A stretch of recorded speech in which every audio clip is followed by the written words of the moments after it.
increased soybean production remains of paramount essence, given that it is a crucial crop which speaks to the demand we are facing as a country and even the global demand. At national level, soybeans is important, given that it is what contributes to the food security bread basket for our populace. Looking at farm level, this is one crop which is strategic, given that it has high returns. We are looking roughly at between $700 to $900 worth of inputs as an investment to kickstart your cropping venture. Thank you, Zimbabwe, for staying tuned to Agricultural New Directions, Agribusiness, in support of Vision 2030. Today, we are looking at the 2024-2025 soybean production season, where we are coming to you from Solar Farm, where the manager, the crop nutritionist, the crop protection experts are going to be taking us through the nitty-gritties, the strategies, the chemicals, the nutrients that are essential for the development of the soybean crop from the initial stages up to harvesting. Stay tuned. Paris nondira kukuchingamidzai mukoma Luka Petros nekuti tendera kuya pamuri kuita mabasa enyu pano pa Solar Farm. Zvakanaka wadza nekuya kwamaita tinokutendai zvikuru. Yes, tichipinda muchirongwa vakatarira vangada kuziva ndoziva kuti musati mauya nesoybeans munomu manga mine chirimwa changa chirimo. Changa daro chiri chirimwa chipi uye land preparation yamakaita ndoziva kuti pa land preparation pakakosha zvakanyanya because ndipo panosimuka mbesa kana kusimuka mbeu. Midziyo ipi yamakashandisa pa land preparation kuti mu prepare ivhu ringe rakakodzera kusangana nesoybeans muchibva mune chimwe chirimwa chachiri muno? Zvakanaka iwadza muno makanga mune chibage. Tabva muchibage takazoisa ticha land prepare yedu takaisa chisel plow. Tabva mukuisa chisel plow takazouya nedisc harrow tichisanganisa ivhu redu kuti ringe rakanaka patichange takuzoisa planter tichijara chirimwa chedu chiri ponasi. Now tichitaura kubva pa land preparation ndoziva kuti makabva mapinda mukudyarwa kwesoybeans. Variety ipi yamakatsara uye seed rate yenyu pa hectare mahectares mangani aminawo pano uye pa hectare paipinda masaga mangani makilogram mangani embeu? Mbeu chirimwa chamuri kuona muno ndechesoybeans. Iri variety inonzi spike. Ndio mbeu yamuri kuona iri panapa. Panapa tine 13 hectares makurira akaita pivot yedu pa 13 hectares datinadzo panapa taishandisa isusu 100 kgs per hectare. Okay. Mwene imwe. Iyo irrigation yenyu yacho iri kumbopawiwa nechi? Magetsi here, idizil here, isola here? Ndanzwa panapa panonzi pa Solar Farm zvichida pamwe munobva mashandisa masola kuti munge muchidiridzira zvinhu zvenyu. Power ramuri kushandisa rakamira sei o kuti muno alternate munoita muchisanganisa zvakamira sei? Zvakanaka wadza. Pano tinoshandisa magetsi. Solar tinozoshandisa ma generators se backup. Okay. Kana magetsi achinga aita se aenda. Okay. Mukupendera kwandira kuita segment rino iri mukoma Petros, ndira kuti taure izvo nenyaya yemanagement yamuri kuita panguva yatiri kuona. Ndiri kuona munda wakachena, hauna kana sora, mamaline akanyatsoti nwe zvakanyatsotsetseka. Management yamuri kuita pamuzera wesoybeans wairi uyu ndezvipi zvamungada kutaura kuti mazuva ano muri kubatikira mabasa api? Uye tichiri ipapo futi ndira kuti mutaure nenyaya yekumera kwesoybeans dzenyu. Makafara here negermination percentage, kusimuka kwadzo kwakakufadzai here? Zvakamira sei? Germination yakabuda panapa yakatifadza because it was 100%. Takafadzwa negermination yatakawana panapa. Uye zvatinoita isu tinoramba tichipinda mumunda nguva nenguva semurimi. Murimi zvakakosha kuti upinde mumunda nguva nenguva uchitarisa zvinhu zvakaita sesora, tumbuyu tunoruma zvese izvozvo tinopota tichitarisa. Kana tichinge tatarisa kana pachida kuti tiise zvinhu zvakaita semishonga tinozodzoka tichitevera tichiisa mishonga. Ndinoziva kuti imimi muri manager munoswera muchitandara nezvirimwa, ndimi munotoswera muri paprazi. Kune vamwe vangadaro vaine mari dzekuda kupinda munyaya dzekurimwa asi vasina ruzivo. Asi imimi muri manager kuti musvike pahumanager kutoreva kuti mune makore nemakore ekuziva basa renyu. Mashoko enyu ekurudziro kunadaro vangadaro vakatarira, kune vamwe vanenge vati soybeans inonetsa, soybeans dzinonetsa, zvamungada kutaura key fundamentals zvamunganyatsoti apa ndipo pane mhinduro yekuti murimi awane goho rake rakanaka kana achirima soybeans? Ndezvipi zvamungada kungotaura mukupendera? Mukupendera kwandingaite wadza ndezvekuti chirimwa chesoybeans chirimwa chisinganetse kurima. Chinoda kutedzera zvinodikanwa unoda kuti uinge uine zvikwanisiro zvinoita kuti soybeans dzako dziite zvakanaka. Nguva nenguva murimi haufani kunge uchirima uri pafoni. Zvinoda kuti urambe uripo uchiona zvinodiwa, usaite zvekutumira kana kuita zvefoni. Izvozvo hatizvikurudzire kumurimi. Ukada kuti uite murimi akanaka anorima soybeans, teedzera zvinongodikanwa, iva uri pamunda nguva nenguva. Thank you so much. Nekutendera kuti tiwe tuone mabasa enyu. Ndoziva kuti muri kumhanya mutori busy. Ndaona pane boom sprayer ari chitosprayer. Ndoda kutendai zvikuru nekutora nguva yenyu kutitendera kuya papurasi penyu. Mazvita. Ndinokutendai wadza nenguva yamatipa yakadai. Rambai muchiuya muchitikurudzira. There you had it, viewers. Today we are looking at soybeans production. We are towards the end of the 2024 year where farmers were establishing their soybeans. We're going to go on a short commercial break. We'll be right back with this and more in the second segment. Stay tuned.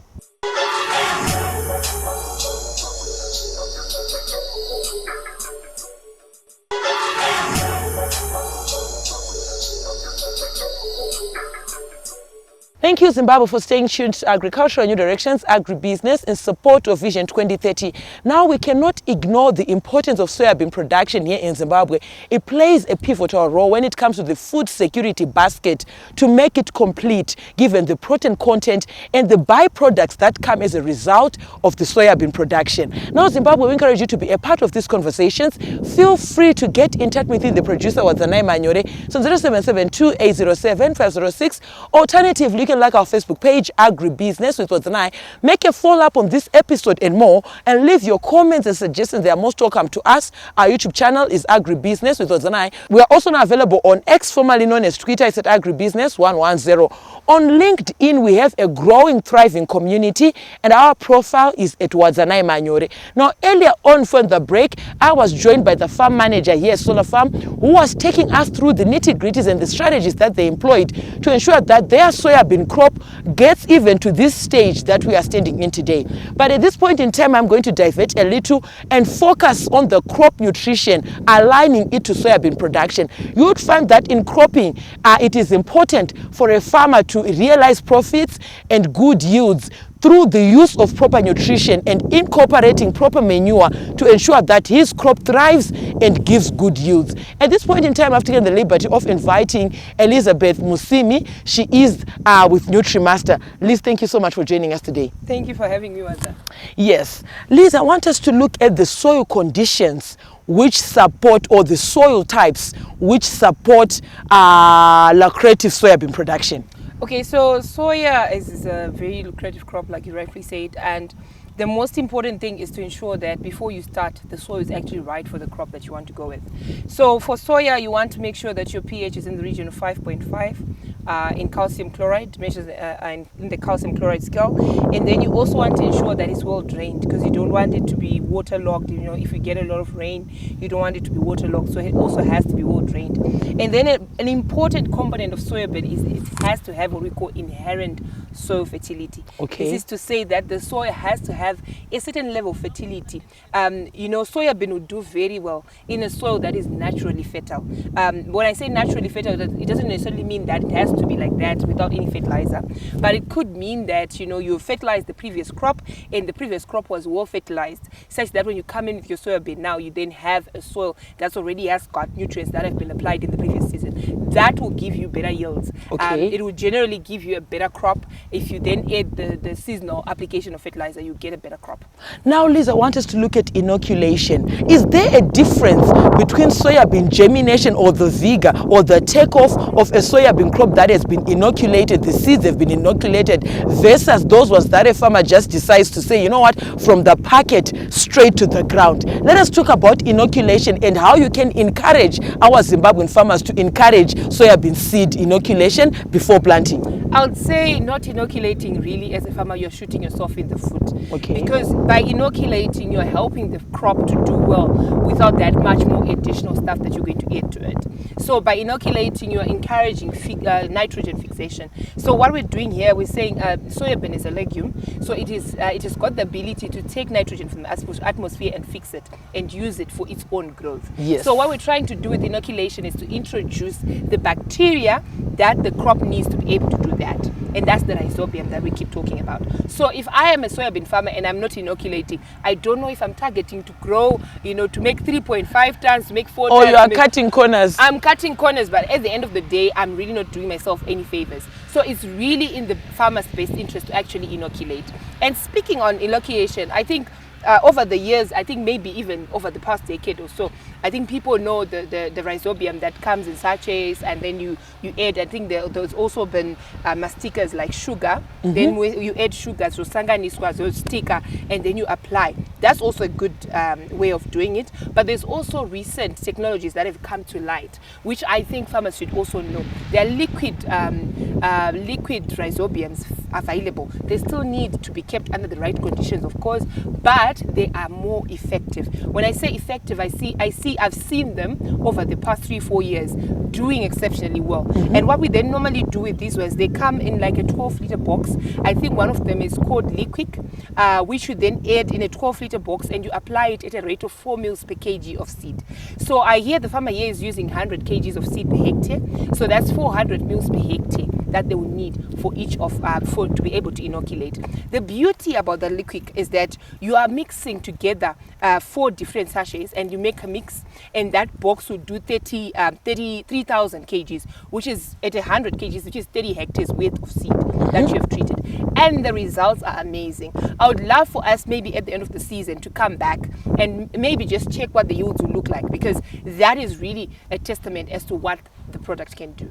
Let us talk about basal dressing that comes to a farmer who has inoculated their seed. So basically, also it speaks to the soil test report. So that's what we use. We don't just throw nutrients at the soil. It's not profitable for the farmer. It might be profitable for fertilizer companies, but it's not in the overall. We want the farmer to also do well, so that we all do well together. So what we then encourage is know your status. So if we know what your soil has got, we can then come in with the difference and try and bridge the gap. But generally, a rate of between 200 and 250 kgs of soya blend is still required, even after using your inoculation, because your inoculation is just giving you the nitrogen. You also need the potassium to make sure that the end soya bean is actually of high quality. So you need the PK as well. So that's why you find, but the nitrogen, you only have 5% normally in a soya blend, which is not as high. So then you find that the nitrogen is still coming in from the inoculation, but you still need the PK. So that's why we then encourage people to use a soya blend. And it's not much compared to other crops. You're using 4 to 5 bags, and the NPK normally the common ones is like a 520 33 or a 518 35, or a specific one. If you're an organized farmer, we can actually blend a specific prescription blend for you, and then from there you're good to go. Let us talk about top dressing, the periods of applying, the modes of applying, and even the trace elements that are crucial for soybean development. So you have actually touched one of my very passionate topics, which is micronutrients, because a lot of people actually overlook that, but that could be the difference between a 3 and a 4 ton crop. Yes. And so we need to really pay attention to the micronutrients. So one of the things, like after the soya blend and planting, you can come in with starter folia, which is like a Nutri-Start. There are various versions in the market. And then when the crop is, when it's up and it's going, you can come in during the vegetative stage with something like Nutri-Grow. And then towards its flowering, you can come in with a Nutri, which is helping it to set, the right yields and everything. But the most important thing when it comes to top dressing, I think I've had people say, oh, no, you don't need top dressing once you've inoculated. It is true. At times you might not need to top dress if your soil is okay and your inoculation has happened properly. I've known farmers who don't top dress. But at times, if there is too much water, nodulation is affected. If it's too cold, at times that's an issue, which is not normally a norm in summer though, but waterlogging can be an issue. So you find that your crop might struggle with its nitrogen requirements. So that's when the top dressing comes in. So the most important thing with the timing and with the soybean is to ensure that you come in when it's required. So you have to watch your crop to see if it needs more nitrogen. And then when you come in with nitrogen, we normally recommend ammonium nitrate at a rate of between 100 to 150 kgs per hectare. Okay, thank you so much, Liz, for such a detailed presentation. It was a pleasure having us today, looking at the 2024-2025 soybean production season. It was a pleasure having us today. It's always a pleasure being here. There you heard it, viewers. We are looking at crop nutrition, the fertilizers, the micro and macronutrients that are essential for the soybean crop development, leading to yields which most farmers look forward to at the end of the season. We're going to go on a short commercial break. We'll be right back with this and more in the third and final segment. Stay tuned.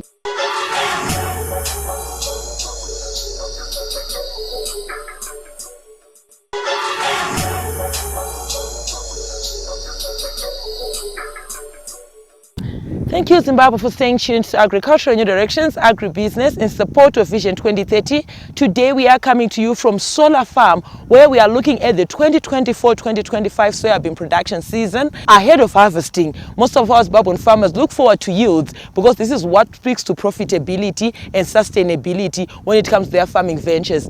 I've taken the liberty of inviting Angeline Mupinda. She is with NutriMaster, and we are going to be focusing on crop protection. From crop nutrition, we are now looking at crop protection. Angeline, thank you so much for taking your time to come onto our platform. Thank you, Wadzanai, for inviting us.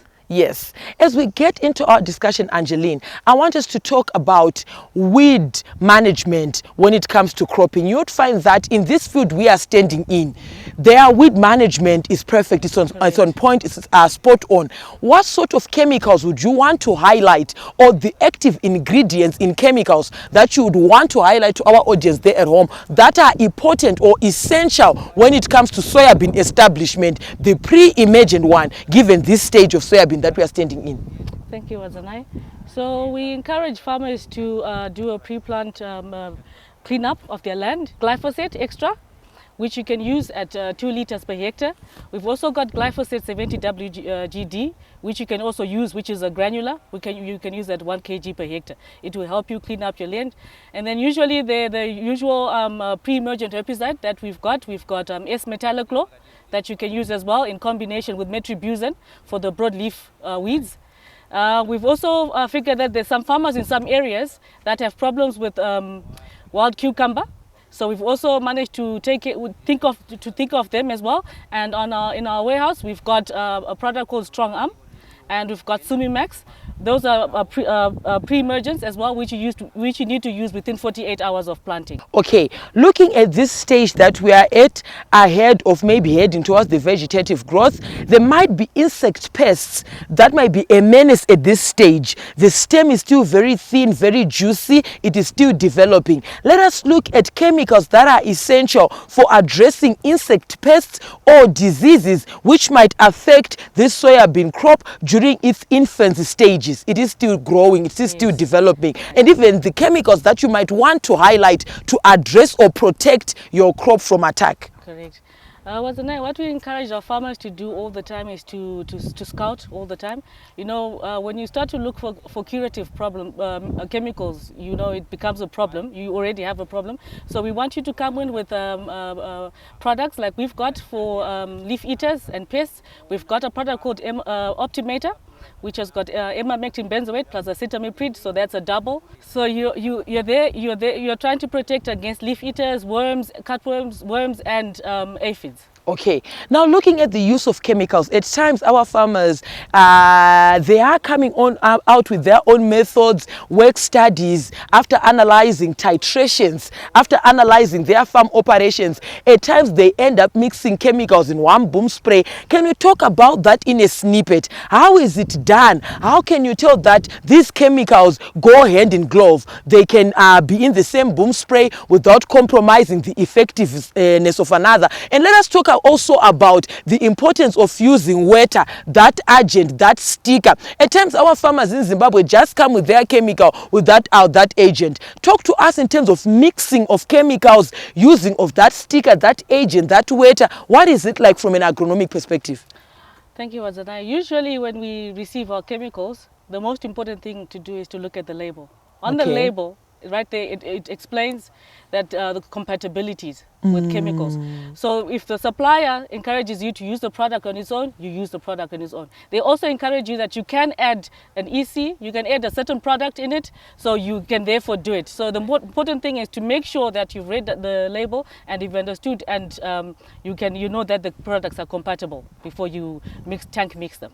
Ahead of the season where we are headed, at times we are going to be experiencing wet spells where we are going to be having incessant rainfall, which speaks maybe to end up having waterlogged areas in the field, which is a perfect breeding ground for diseases and maybe fungal infections, fungal diseases. Let us talk about those diseases that you might want to highlight that are a menace in soybean production, and also the measures that one can take to prevent or to cure or to curb such diseases ahead of maybe harvesting or senescence. So mostly what happens in soybeans, the one disease that comes into mind is rust. We've got a product called propiconazole, which you can use as a preventative measure so that you don't get this rust. In the event that you've got it, we also have another product called OPTICHEM, which is a duo of chemicals. It's got difenoconazole in it and azoxystrobin. Okay, now as we round off this segment, Angeline, I just want us to touch briefly on the important management skills or the management style that you might want to emphasize to our Zimbabwean farmers when it comes to soybean crop. At the moment, there is an increased demand for soybeans, but when it comes to production, the demand outweighs the production, meaning that a lot of farmers are running away from soybean, maybe citing costs or even citing kuti zvinonetsa zvinhu, we do not understand it. Talk to us in terms of the management style that you have seen or experienced your farmers, the farmers you interact with who are making it within the soybean industry. Talk to us in terms of those prerequisites when it comes to management of the soybean crop. First of all, what's nice is that we would like you to do, I would encourage the farmers to do their homework on a good seed variety. Okay, there's so many seed varieties, so just check, do their homework on the seed varieties. We also want them to have all their pesticides and all their herbicides in place. Just know your area, know your problem weeds, have chemicals ready. Okay, have the proper nutrition. It's very important. Like soybeans, you don't have to then use a lot, like Elizabeth mentioned, you don't have to use a lot of nitrogen later on, base fertilizer, but the base of fertilizer is very important, no shortcuts. Okay, and so you also need to do that. And scouting. Scouting is very important. Okay. You just need to continue to scout and come in when necessary. The relationship between an agronomist or a crop protection expert such as yourself and the farmer. At times farmers run away the minute they see a car coming with a logo on the doors. They run away or just say at the gate, just tell them that I'm not around. They don't want to interact with you. Let us talk briefly in a snippet the importance of having a good working relationship between institutions such as yourself and the farming community or the farmers who want to be productive in their cropping ventures. So with farmers, we don't encourage them to run away from us. We would like to be their friends. You know, everyone has got their special doctor they go to. So farmers actually know a lot more than what people put out. So we actually learn from farmers as well. So we just want to have a good relationship with them. We connect. We have good ideas. We share ideas so that they have a good harvest, and then everything is profitable in the end of the day. Thank you so much, Angeline, for taking your time to come to us, to come with us here at Solar Farm, where we are looking at the 2024-2025 soybean production season. It was a pleasure having you with us today. Thank you so much, Adzanai, for inviting me. There you heard it, viewers. The 2024-2025 soybean production season is upon us. Whilst most of Zimbabwean farmers might want to shy away from soybean production, today we're joined by a farm where they are specializing in soybean production, as well as a crop nutritionist, a crop protection expert, who are enlightening us and encouraging our Zimbabwean farmers to embrace soybean production so that the entire value chain is self-sufficient and we have food. When it comes to the nutrition component, we are looking for, speaking of the protein content that is essential for both human development and even our livestock. From me, your host was Zanai Manyura. I'm also on Instagram. It's at Wadzi110, and the crew behind the scenes. Have yourselves a fabulous evening. Thank you for watching.